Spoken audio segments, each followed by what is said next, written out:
헬로 월드. 오늘의 주제는 페어리테일, 동화입니다. 많은 동화가 어른들을 위한 것이었고 19세기 중반까지는 동화에 잔인하고 끔찍한 묘사가 많았습니다. 동화가 어린이들을 위한 것이 된 것은 이후 순화되는 과정을 거친 다음이었습니다. 라푼젤의 이름은 라푼젤의 아버지가 훔친 야채의 이름을 따서 지어졌습니다. 임신한 아내가 먹고 싶어하던 야채를 훔치다 마녀에게 걸려서 결국 낳은 아이를 넘겨주기로 한 것입니다. 라푼젤은 우리나라 이름으로 상치아제비라고 하며 학명은 발레리아넬라 로쿠스타이며 콘샐러드, 마쉬, 마타리 상추 등으로 불립니다. 라푼젤에서 왕자는 라푼젤의 머리카락이 잘린 줄 모르고 탑을 오르다가 가시덤불 위로 떨어져 실명하게 됩니다. 그러나 이후 라푼젤의 눈물이 왕자의 시력을 되돌려 놓고 두 사람은 행복하게 사는 것으로 이야기가 끝납니다. 프랑스판 라푼젤은 해피엔딩으로 끝나지 않습니다. 라푼젤과 왕자는 오래도록 행복하게 살지 못하고 라푼젤은 개구리가 되어버리고 왕자의 코는 돼지코로 변하는 저주에 걸립니다. 늑대와 7마리 아기 염소 이야기의 결말은 6마리의 아기 염소를 잡아먹은 늑대가 배가 불러 잠이 들고 그 틈을 타서 엄마 염소가 배를 갈라 아기들을 구한 뒤 돌을 잔뜩 집어넣고 꿰맵니다. 목이 말랐던 늑대는 우물에서 물을 마시다가 돌의 무게를 못 이기고 우물에 빠져 죽습니다. 빨강 망토, 빨간 두건, 빨간 모자 이야기는 소녀가 늑대가 아닌 늑대 인간에게 잡아먹히는 이야기이며 잡아먹힌 부분에서 이야기가 끝납니다. 어린아이의 실종이 많았던 시기 경각심을 주기 위해 쓰여진 이 이야기는 이후에 늑대와 7마리 아기 염소 이야기의 결말을 차용해 소녀는 사냥꾼에게 구출되고 늑대는 뱃속에 돌을 가득 넣고 물에 빠져 익사하는 이야기로 고쳐집니다. 일부 학자들은 빨간망토 이야기가 동아시아의 해와 달이 된 오누이 이야기에서 유래했음을 인정했습니다. 구전되어 오던 잭과 콩나무 이야기에는 콩나무가 나오지 않았습니다. 이는 중세시대의 거인이 하늘 위가 아닌 세계 어딘가에 존재한다는 믿음 때문이었습니다. 잭과 콩나무의 주인공인 잭은 히어로보다는 빌런에 가깝습니다. 초기 버전에서 잭이 여행을 떠나고 거인의 물건을 훔치는 이유는 소 한 마리와 콩 한 자루를 바꿀 정도로 무능한 잭에 대한 어머니의 구박과 무시 때문이었습니다. 그러나 19세기 후반 거인이 잭의 아버지를 죽였다는 설정을 더하면서 권선징악적인 요소를 더했습니다. 최초의 신데렐라 이야기는 중국에서 기록되었습니다. 예시엔이라는 이름의 주인공은 금구두를 신고 물고기 비늘로 만든 드레스를 입었다고 합니다.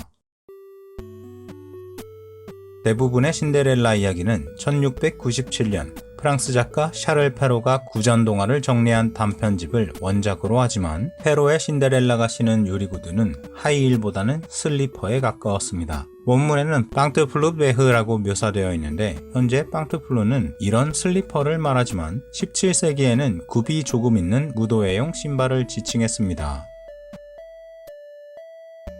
그림 형제의 이야기에서는 신데렐라가 유리구두 대신 황금신을 신습니다. 또 요정이 아니라 어머니의 무덤가에서 만난 어머니의 영혼이 깃든 새들의 도움을 받고 왕자가 들고 온 구두에 맞게 하기 위해 계모가 친딸들의 발가락과 발 뒤꿈치를 자르는 장면도 나옵니다.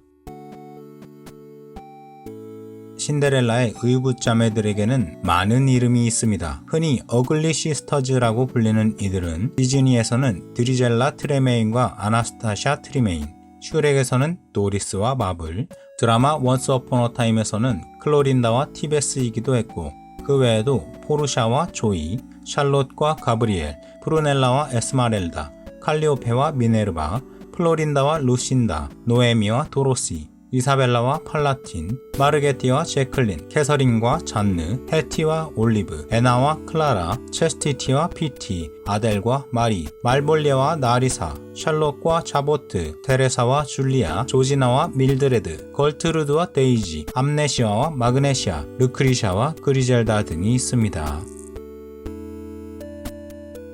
루이스 캐롤은 앨리스의 멋진 시간, 앨리스의 엘프랜드에서의 시간, 고블린들 사이의 앨리스 등의 이름을 늘어놓고 최종적으로는 앨리스의 동화나라 모험, 한층 이상한 나라의 앨리스로 정했다고 합니다.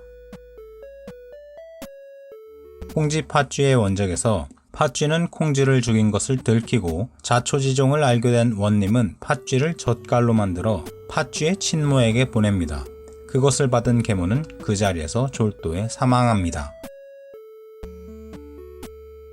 미녀와 야수는 보몽 부인으로 알려진 프랑스의 작가 가브리엘 수잔 드 벨레브의 작품입니다. 에로스와 푸시켓 신화를 바탕으로 만든 작품으로 당시 결혼하기 전까지는 신랑의 얼굴을 알 수 없었던 현실을 반영한 이야기입니다. 동화 개구리 왕자의 원작에서 공주는 개구리와 키스하지 않고 개구리가 된 왕자를 벽에 내던지지만 어째서인지 왕자의 저주가 풀립니다. 개구리 왕자를 개구리에서 왕자로 만들기 위해서는 히로시마에 떨어진 원자폭탄 약 10만 개에 해당하는 에너지가 필요한 것으로 계산되었습니다. 헨젤과 그레텔 이야기는 1315년에서 1317년 사이에 큰 기근 동안 유럽 대부분에 만연했던 유아 사례와 식인 풍습을 이야기로 만든 것이라는 설이 있습니다. 헨젤과 그레텔과 백설공주에 등장하는 잔인한 의붓 어머니는 원래 생모였습니다. 그러나 모성의 신성함을 지키기 위해 후대에 수정된 것입니다. 백설공주는 실존 인물을 모티브로 만들어진 캐릭터입니다. 16세기 독일의 귀족인 마가레타 폰 발데크는 당시 많은 어린이가 강제노동을 하던 탄광촌에 살았었고 아름답기로 유명했으며 계모에게 시달리며 성장했습니다. 그녀는 찰스 5세의 아들 필립 황태자의 마음에 들었지만 끝내 독살당했습니다. 하지만 이야기와 달리 독살 당시 계모는 이미 사망한 뒤였다고 합니다. 백설공주의 왕비는 사냥꾼에게 백설공주를 죽인 뒤 폐와 간을 가져오라고 한 뒤 그것을 먹어버리고 만족해합니다. 백설공주와 일곱 난장이의 난장이들은 이름이 없었지만 디즈니가 애니메이션 영화를 만들며 이름을 붙여주었습니다. 백설공주는 원래 사과를 먹지 않으려고 했습니다. 의심이 계속되자 여왕은 사과를 반으로 잘라서 백설공주에게 주었고 여왕은 독이 없는 흰 부분을 먹었지만 백설공주는 독이 있는 붉은 부분을 먹었습니다. 백설공주를 죽이려고 했던 여왕은 왕자와 백설공주의 피로에 한해서 춤을 추다 죽는 형벌을 받았고 여왕은 빨갛게 달군 쇠로 만든 신발을 신고 뜨거움에 날뛰며 마치 춤을 추듯 뛰어다니다 죽었습니다. 그림 형제는 신데렐라와 빨간 망토 이야기 외에도 200편 이상의 동화를 발표했으며 300편 이상의 미발표된 이야기도 있었습니다. 카를로 콜로디의 작품 피노키오에서 피노키오는 거짓말쟁이이며 가출을 하고 조언을 해주는 귀뚜라미에게 망치를 던져 죽이려 하는 존재입니다.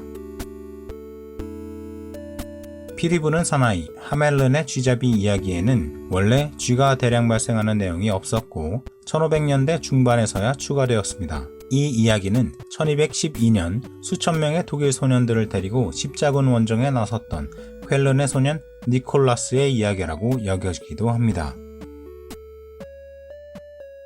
옥스포드 영문 사전에 동화를 뜻하는 페어리테일이라는 단어가 등장한 것은 1635년입니다. 이 단어는 마담 달로이라고 알려진 마리 캐서린이 대중화시킨 것입니다.